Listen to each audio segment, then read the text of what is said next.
மத்திய கிழக்கில் போர் பதற்றம் நாளுக்கு நாள் தீவிரமடைந்து வருகிறது. அமெரிக்கா மற்றும் இஸ்ரேல் தாக்குதலுக்கு பின்னரும் ஈரான் தனது ஏவுகணை திறனை மீண்டும் வேகமாக செயற்படுத்தி வருவதாக புதிய செயற்கைக்கோள் படங்கள் வெளிச்சமிட்டுள்ளன. அதே நேரம் காசா, லெபனான் மற்றும் ஹோர்முஸ் ஜலசந்தியை சுற்றியுள்ள பகுதிகளில் தொடரும் தாக்குதல்கள் உலக அரசியலையும் பாதுகாப்பு சூழலையும் அதிர வைத்துள்ளன. சீனா போன்ற சக்தி வாய்ந்த நாடுகளின் அமைதியான நிலைப்பாடும் பல கேள்விகளை எழுப்புகிறது.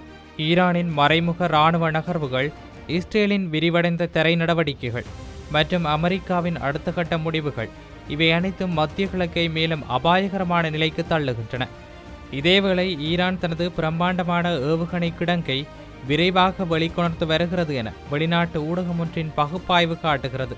அந்த ஊடகத்தின் பணியாளர்கள் நிலத்தடி வசதிகளில் சேமிக்கப்பட்டிருந்த பெருமளவிலான ஏவுகணைகளை ஈரான் மீண்டும் அணுகி வருவதாக பகுப்பாய்வு செய்த புதிய செயற்கைக்கோள் படங்கள் காட்டுகின்றன. இது தெஹ்ரானின் ஆயுத கிடங்கை ஏறக்குறைய முற்றிலுமாக அழித்துவிட்டதாக அமெரிக்க அதிபர் டொனால்ட் ட்ரம்ப் கூறிய கூற்றுக்கள் மீது சந்தேகத்தை எழுப்புகிறது. போரின் போது இஸ்ரேல் அமெரிக்க தாக்குதல்கள் இந்த வளாகங்களின் நுழைவாயில்களை தடுத்து அவற்றில் பலவற்றை செயலிழக்கச் செய்தன. இதன் மூலம் ஈரானின் ஏவுகணை ஏவுதளங்களில் பெரும் பகுதியை சிக்க வைத்து ஏவுகணைகளை செலுத்தும் அதன் திறனையும் முடக்கின.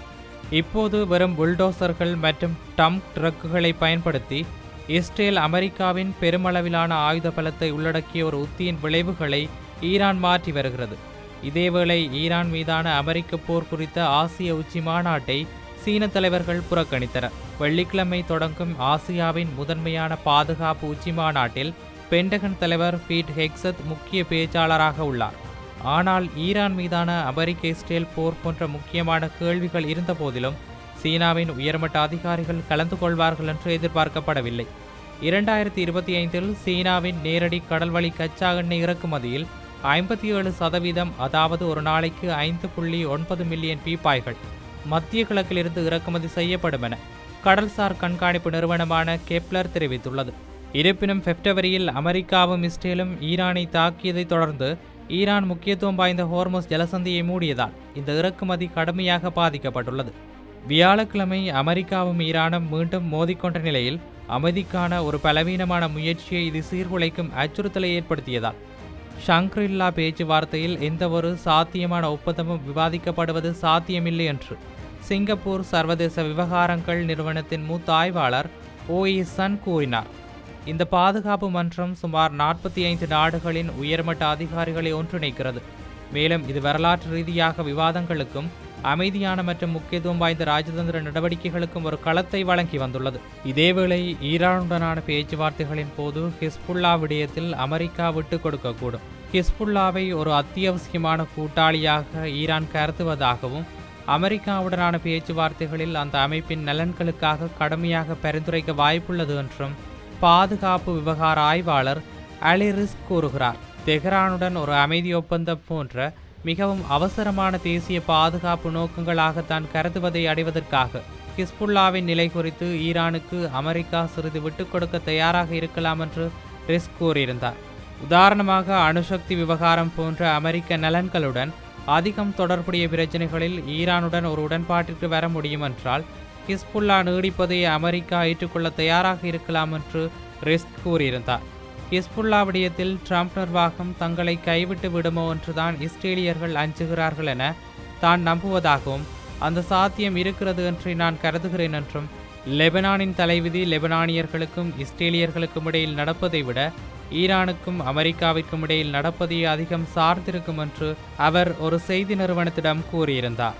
இது இப்படி இருக்க காசாவின் கான் யூனிஸில் இஸ்ரேலிய தாக்குதலில் 3 பேர் பலியாகியுள்ளனர். காசா நகரில் 5 பேர் படுகாயமடைந்துள்ளனர். தெற்கு காசா நகரமான கான் யூனிஸில் இன்று அதிகாலை நடந்த இஸ்ரேலிய தாக்குதலில் 3 பேர் கொல்லப்பட்டதாக பாலஸ்தீனிய செய்தி நிறுவனம் ஒன்று தெரிவித்துள்ளது.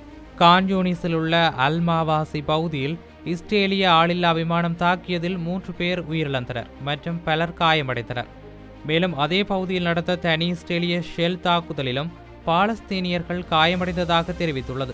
காசா பகுதியின் வடக்கில் காசா நகரின் ஜர்முக் தெருவில் நடந்த இஸ்ரேலிய தாக்குதலில் 5 பேர் காயமடைந்ததாக அந்த அறிக்கை கூறுகிறது. இதேவேளை தெற்கு லெபனானில் இஸ்ரேலிய ஆளில்லா விமான தாக்குதலில் காவலர் ஒருவர் பலியாகியுள்ளார். நபாத்திய மாகாணத்தில் உள்ள ஆபா நகரில் நடந்த ஆளில்லா விமான தாக்குதலில் ஒரு காவலர் கொல்லப்பட்டதாக லெபனானின் தேசிய செய்தி நிறுவனம் தெரிவித்துள்ளது. இதற்கிடையில் தைர் தெப்பா நகரில் உள்ள ஒரு வீட்டை குறிவைத்து இரவு முழுவதும் நடந்த இஸ்ரேலிய தாக்குதலில் கொல்லப்பட்ட இருவரின் உடல்களை மீட்புக் குழுவினர் மீட்டதாக அது கூறியது.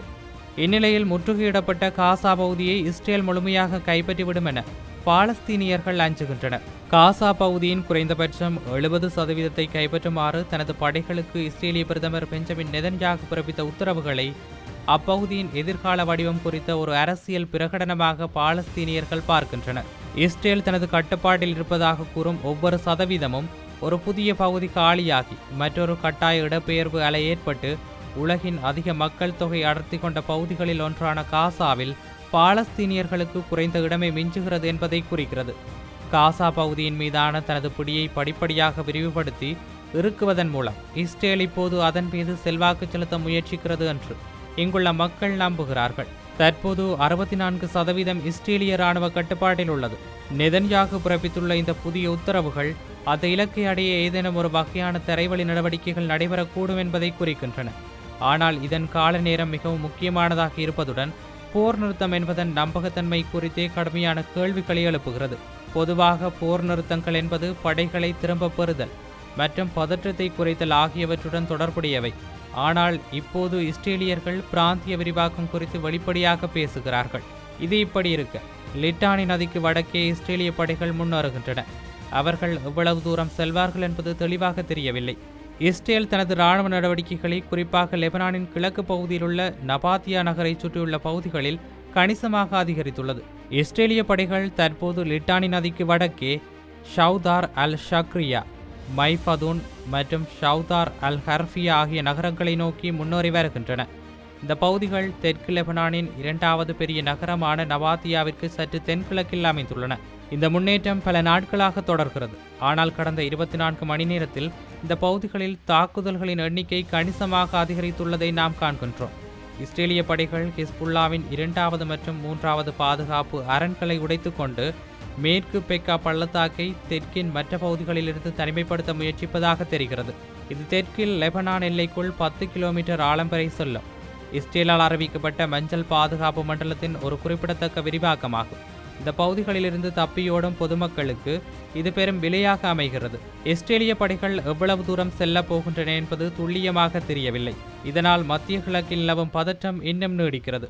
ஒருபுறம் ஈரான் தனது ஏவுகணை சக்தியை மீண்டும் உயிர்ப்பித்து வரும் நிலையில், மறுபுறம் காசா மற்றும் லெபனானில் இஸ்ரேலின் தரை மற்றும் வான் தாக்குதல்கள் தொடர்ந்து தீவிரமடைந்து வருகின்றன. இந்த மோதல்கள் வரும் பிராந்திய பிரச்சனையாக மட்டுமில்லாமல் உலக எண்ணெய் சந்தை, சர்வதேச வர்த்தகம் மற்றும் உலக அரசியல் சமநிலையை பாதிக்கும் சூழலை உருவாக்கியுள்ளது. போர் நிறுத்தம் குறித்து பேசப்பட்டாலும் தற்பொழுது நடைபெறும் நடவடிக்கைகள் இன்னும் பெரிய மோதல்களுக்கு வழிவகுக்கக்கூடும் என்ற அச்சத்தை அதிகரிக்கிறது. இது இப்படி இருக்க மேலும் உலக தரத்தில் என்னவெல்லாம் நடக்கப் போகின்றன என்பதை நாமும் பொறுத்திருந்து பார்க்கலாம்.